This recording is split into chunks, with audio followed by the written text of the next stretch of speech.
Mga tol, pag-usapan naman natin ngayon itong walang katapusang pagtaas ng presyo ng langis. Piprituhin natin ngayon sa sarili nating pawis ang pinakamalaking magic show sa kalsada, ang industriya ng petrolyo. Sila yung mga kumpanyang hindi na kailangan ng patalim para mangagaw.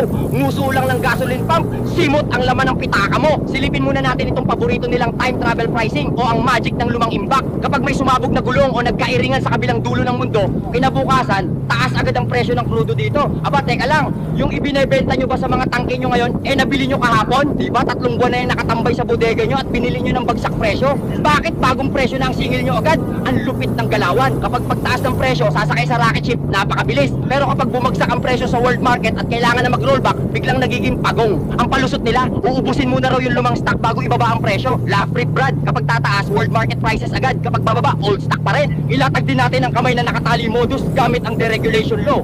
Ito yung batas na nagbigay ng VIP pass sa mga dampuhalang kumpanya para magdikta ng sarili nilang presyo. Kumari may kompetisyon, kumari nagpapababaan sila para sa mamimili. Pero napansin mo ba, kapag nag-announce ang isa na magtataas ng 2 piso, himala, sabay-sabay silang lahat, parang may group chat, walang naiiwan, pare-pareho ang dagdag. Tapos kapag nagreklamo ang taong bayan sa gobyerno, magkikibit balikat lang ang mga opisyal at sasabihin wala raw silang magagawa dahil batas yan. Hinayaan nilang gawing legal ang pagpiga sa bulsa ng mga biyahero. Isingit mo pa itong gobyerno natin na nakangiti lang palihim habang umiiyak ang mga chuper. Bakit ayaw nilang awatin ng tuluyan ang pagtaas? Kasi Brad, kapag tumataas ang presyo ng langis, lalong lumulobo ang nakokolekta nilang buwis. Kalahati ng binabayaran mo sa bawat litro ay puro tax. May excise tax na, papatungan pa ng VAT. Tax sa ibabaw ng tax. Habang naghihingalo ang mga jeepney driver na halos barya na lang ang inuuwi sa pamilya dahil sa mahal ng krudo, yung kaba ng bayan naman, umaapaw. Pinapayagan nilang ginigipit ang mga motorista kasi yung buwis galing sa mahal na gasolina ang pinambibili nila ng magagarang sasakyan nila na libre din naman ang gas. Pasadahan mo rin ang epekto nito sa kawawang Juan de la Cruz na wala namang sasakyan. Akala ng iba, kapag wala kang kotse o motor, ligtas ka sa oil price hike. Maling-mali. Kapag gumalaw ang presyo ng diesel, gagalaw ang presyo ng lahat ng nakikita mo sa palengke. Yung isdang bibilin mo, sumakay sa bangkang demotor. Yung gulay mo, isinakay sa truck na nagkarga ng krudo. Pati yung nagde-deliver ng online parcel mo, apektado. Ang dulo ng latigo sa leeg ng ordinaryong mamimili na pumipila sa tindahan babagsak.